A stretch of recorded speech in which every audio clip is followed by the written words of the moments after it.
Assalamualaikum warahmatullahi wabarakatuh. Waalaikumsalam warahmatullahi wabarakatuh.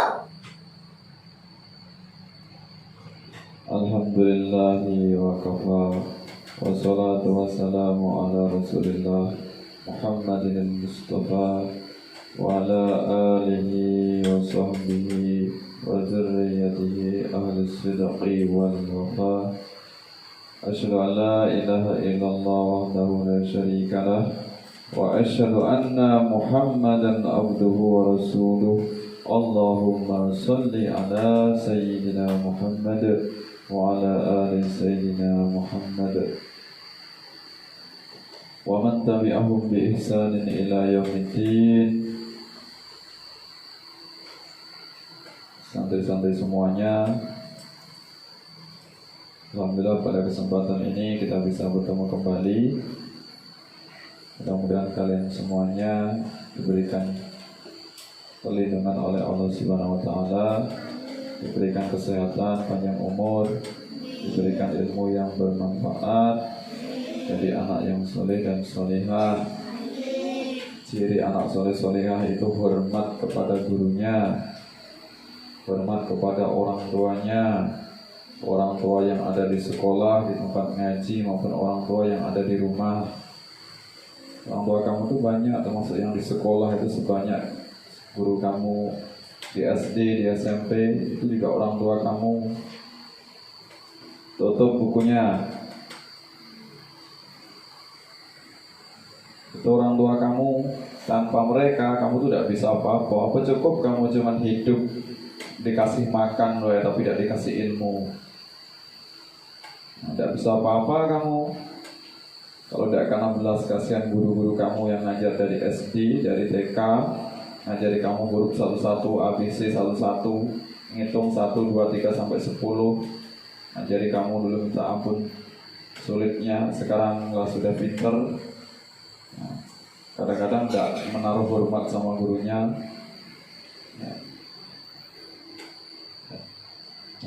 Anak yang soleh itu anak yang tahu diri. Jangan menjadi anak yang durhaka, anak yang tidak tahu diri, ya. Tidak mau hormat kepada gurunya, kepada orang tuanya. Alhamdulillah pada kesempatan ini kita akan membahas, melanjutkan dari kita yang lalu. Ini tentang syarat-syarat khutbah.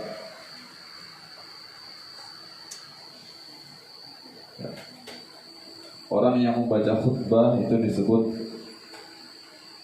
apa? Sebutan orang yang membaca khutbah namanya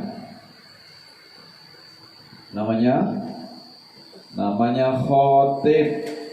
Khotib itu orang yang membaca khutbah. Tadi yang khotib di masjid Syuhada siapa?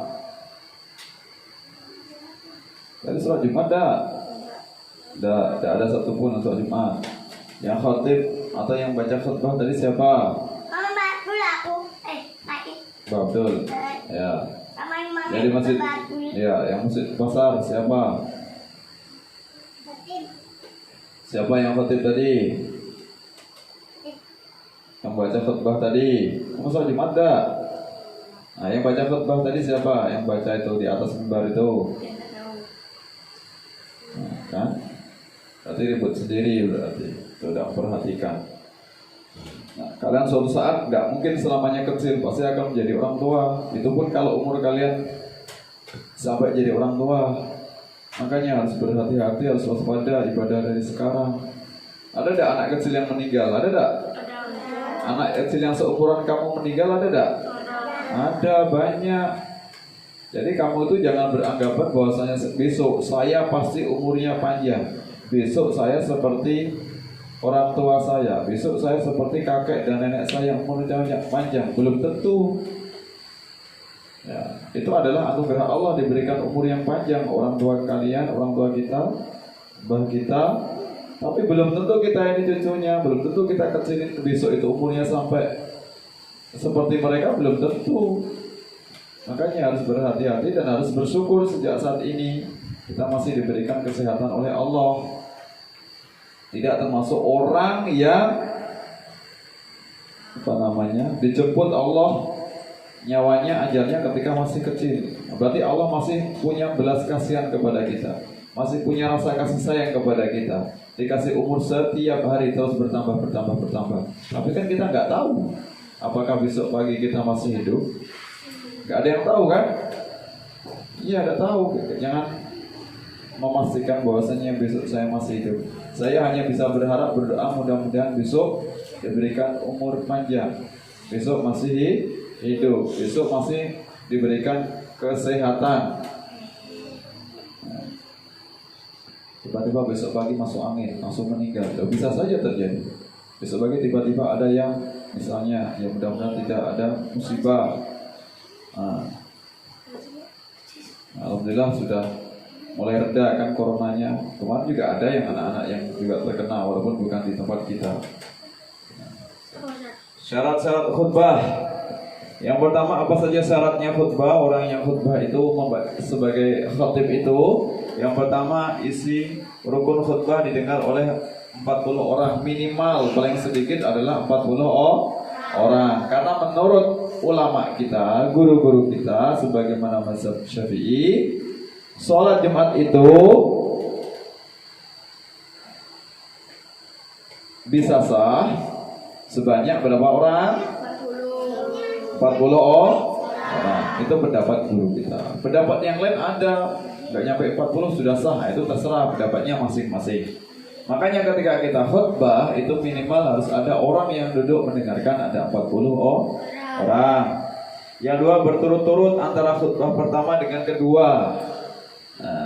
Khutbah terus menjelaskan materi khutbahnya. Setelah itu dia kan duduk sejenak kan.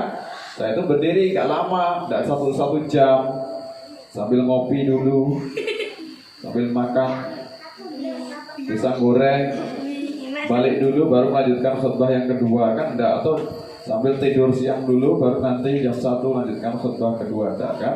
Langsung dia jedanya, ada jeda sejenak tapi tidak boleh terlalu lama. Nah, berturut-turut berarti, atau tidak boleh dibalik khutbah kedua dulu baru khutbah pertama, tidak bisa.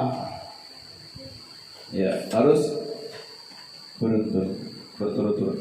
3, menutup aurat. Ya, yang khutbahnya harus pakai baju, pakai celana, pakai sarung. Tidak salah kalau tidak pakai menutup aurat, pakai sempak wae. Wong edan itu. 4, dengarkan. Suci badan, pakaian dan tempat dari hadas dan najis. Nah, jadi harus ada 3 yang harus suci. Pertama badannya, orang yang khutbah. Pakaiannya juga, walaupun dia habis mandi tapi pakaiannya habis panen kemarin, atau habis kerja kena najis, kotoran telak ayam. Pakaiannya habis disampirkan, ternyata ada ayam di situ, telak di situ, pakai untuk sholat Jumat. Nah, tidak bisa, berarti dia membawa najis. Badan, kemudian pakaian dan tempatnya, dan tempat imam itu atau tempat jamaahnya atau tempat yang dia untuk khutbah itu harus suci. Nah, hadas dan najis. Khutbah nomor 5, khutbah dimulai setelah tergelincir matahari, artinya sudah masuk waktu zuhur. Walaupun waktunya sama, tapi beda antara sholat Jumat dengan sholat zuhur. Kita boleh sholat zuhur menggantikan sholat Jumat saat kondisi darurat, hujan deras, hujan petir, nggak berani ke masjid, nah boleh. Atau keadaan sakit, nggak kuat, misalnya sudah sakit stroke, misalnya nggak bisa kemana-mana. Masuk sholat Jumat dewek di rumah, udah khutbah dewek, jadi imam dewek, jadi bilal dewek. Nah, diganti dengan sholat zuhur. Atau ketika kita bepergian safar, bepergian jauh ke Jawa misalnya, kita tidak wajib sholat Jumat, diganti dengan sholat zuhur. Boleh ketika bepergian jauh. Oh nanti kata Ustaz, nah gara-gara tidak memperhatikan, boleh bepergian nanti nggak sholat Jumat. Oh, bepergian tempat kawannya, tangganya, rumah sebelah. Ya, rumah sebelah. Akhirnya nggak mau sholat Jumat. Nah, bukan, tapi bepergian jauh. Tapi bagaimana kalau kita sholat Jumat mampir naik mobil itu biasanya berhenti terus ada sholat Jumat? Ya tidak apa-apa, boleh ya sah. Kalau sholat Jumat di kapal misalnya atau sholat Jumat di berhentian tempat makan itu ada didirikan sholat Jumat, bagaimana? Ya sudah, nggak usah sholat zuhur lagi, sudah tergantikan dengan sholat Jumat. Nah, jadi itu keringanan bagi orang yang sedang bepergian. Boleh memilih alternatif di antara dua. Boleh dia sholat zuhur meninggalkan sholat Jumat atau mengerjakan sholat Jumat, tidak sholat zuhur. Ya, berarti sudah masuk waktu zuhur. Jangan nanti jam 11 lah khutbah. Ya, datangi orang nanti. Ya, siapa itu? Ya. Nah, mukhatib hendaknya berdiri jika mampu. Nah, ini tidak harus, tidak wajib, tapi utamanya kalau memang mampu dia fisiknya sehat, berdiri atau bisa dilihat oleh jamaah atau makmumnya. Jadi tahu siapa yang khutbah. Duduk sejenak di antara dua khutbah. Enggak bablas, khutbah satu, khutbah dua langsung bablas. Enggak ada duduk sejenak, nanti enggak bisa dibedakan. Nah, maka itu tidak memenuhi dari syarat ini tadi. Harus duduk sejenak, berhenti. Biasanya membaca sholawat kan bilalnya kan. Ya, baru kita kemudian berdiri lagi melanjutkan khutbah yang kedua. Nah, itu tentang syarat-syarat khutbah. Bisa dipahami semuanya? Insyaallah. Ya, catatan ini kecatatkan buku. Nah, suatu saat nanti kalian punya suami ya. Nah, bisa ditunjukkan misalnya kalau misalnya khutbah di suatu tempat nanti jadikan ustadz misalnya, suaminya ternyata suruh ngajar ngaji atau suruh khutbah, ada catatannya. Nah, Allahumma sholli wa sallim wa barik ala sayyidina Muhammadin nuri zati